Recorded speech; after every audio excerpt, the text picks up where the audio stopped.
ดีพี่น้องปงไปวัดสุภุสุคนเมื่อนี้เห็ดกะสิพาพี่น้องมากินออกเป็ดแล้วก็ปิ้งแล้วก็มีแจวตำแจวมะเขือแจวมะเขือเทศหรือว่ามักเล่นเนาะนี่ก็มีส้มมีไข่มีผักเป็นส่วนละลายคือเตาปลูกเองเด้อพี่น้องเด้อผักปลูกเองแล้วก็ข้าวเหนียวมากินน้ำกันเด้อพี่น้องไปอยู่ลุ่มเนาะพี่น้องเนาะอยู่เทิงมันบุมีบนว่างแล้วมากินอ่อยเป็ดแซ่บ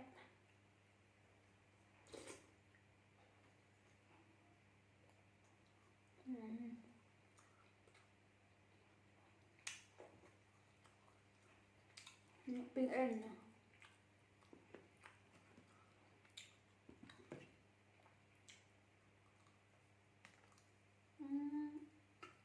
เนี่ย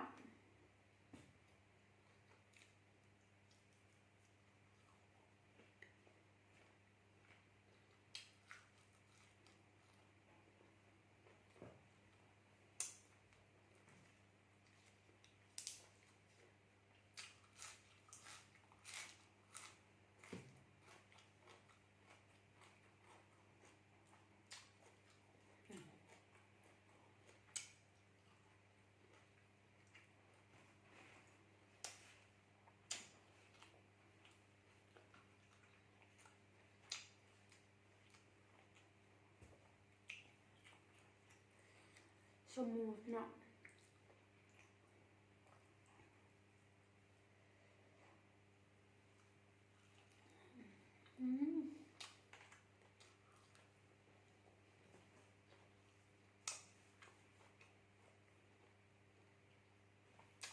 ทำปอมปุ๊บเลย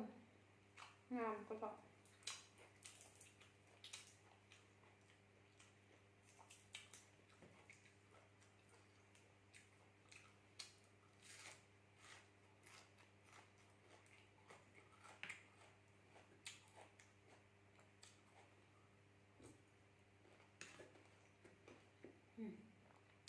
ครับเป็ด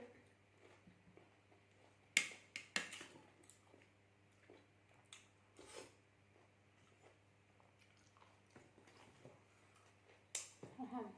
หอมบวก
มาเด้อพี่น้องสุขุสุบ้าน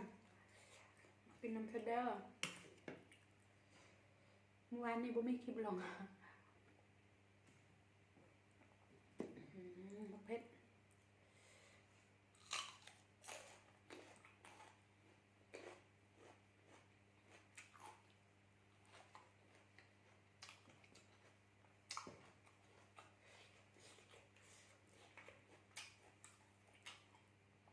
เมื่อวานนี้บ่มีคลิป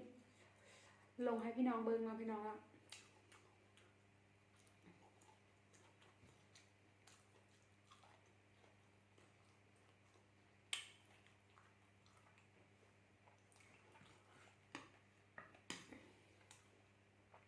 มาแซ่บๆน้ำเผ็ดเด้อ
ปลูกเอง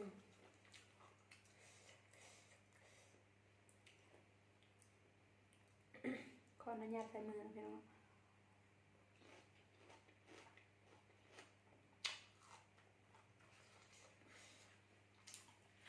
จะ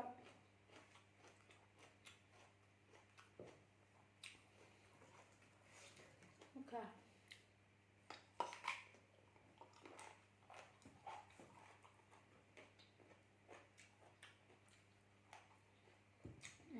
แกงเส้นค่ะ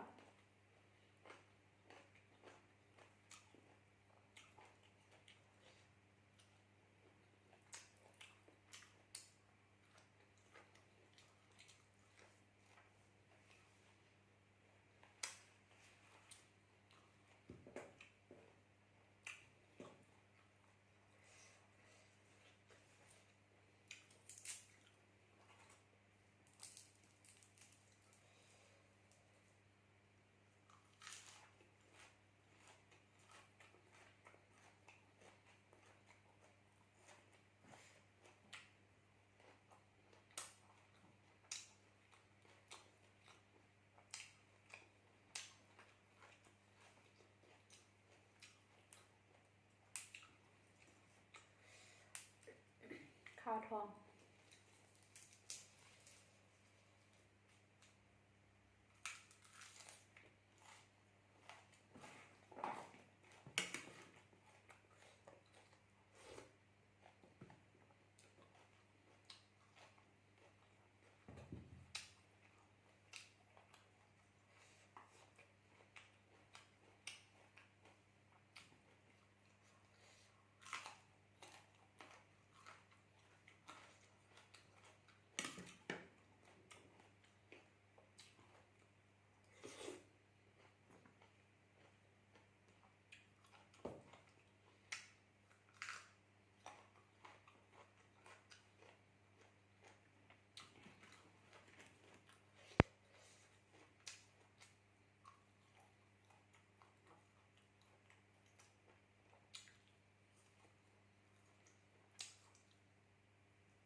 แซ่บ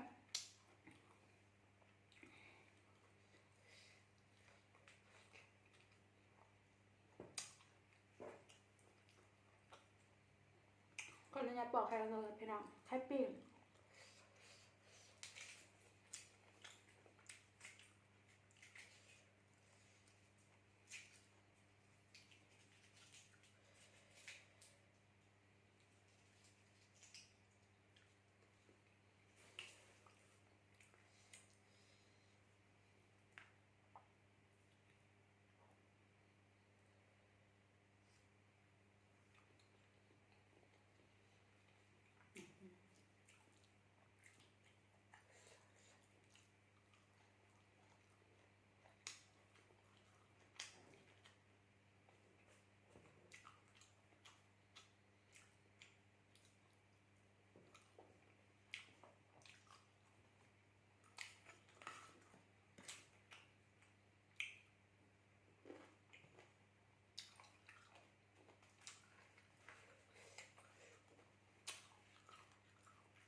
ขออนุญาตใช้มือนะพี่น้องเดินตอนนี้เนี่ย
ส่วนใครที่อยากให้เพชรเฮ็ดอีหยังพาพี่น้องกินแล้วก็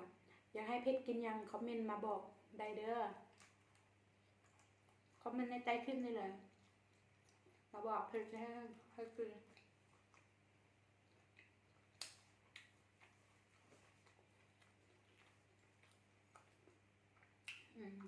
ชอบพี่น้องคุณพ่อได้กิน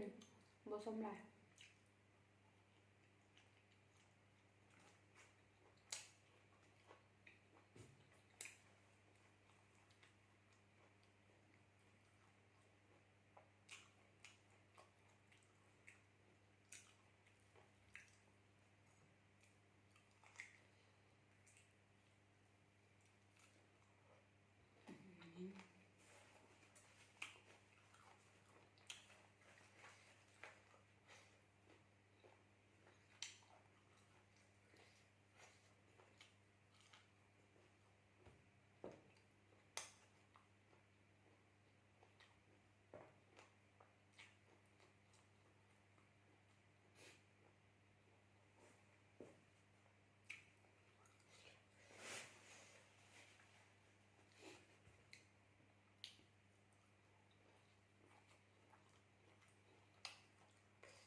ใครลวกเลยใครลวก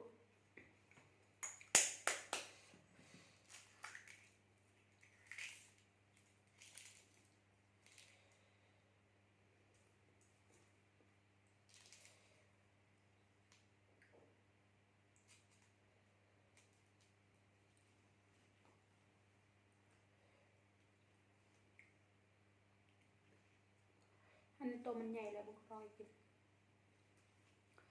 ขออนุญาตด้วยพี่น้องเลย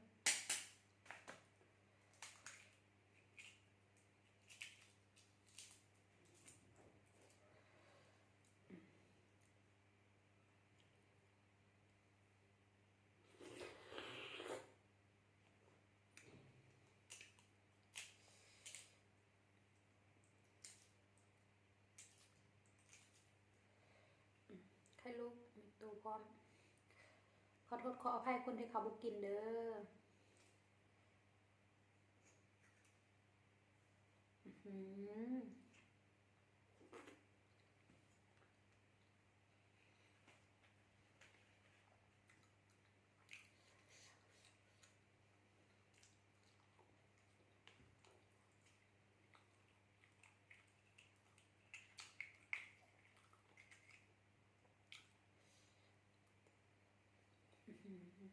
ใช่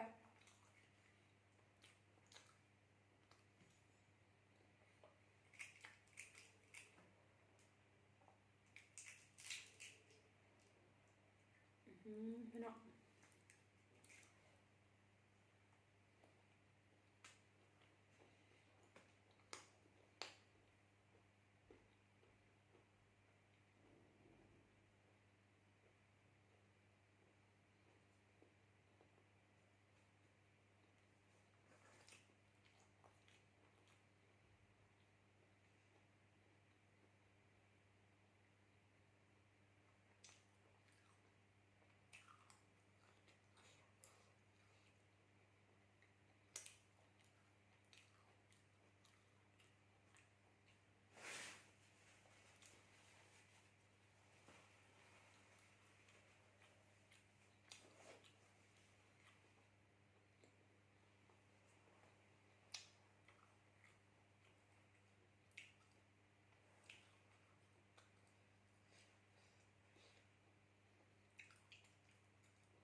เพราะเราพี่น้องเขา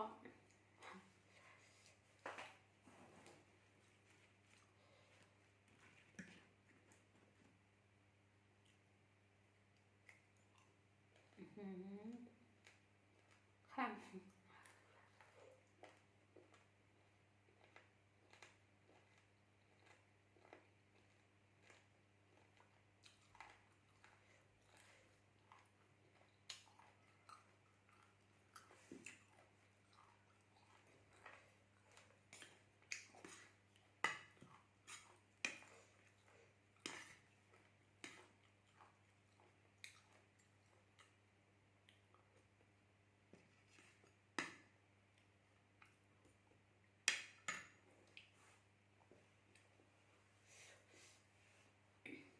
อิ่มแล้วพี่น้อง ก่อนปิดคลิปเพชรกับข้อฝากให้พี่น้องกดไลค์กดแชร์กดติดตามให้เพชรได้เด้อเพื่อเป็นกำลังใจให้เพชรเฮ็ดคลิปในต่อไปใครที่อยากให้เพชรกินอีหยังก็คอมเมนต์มาในใต้คลิปนี้ได้เด้อ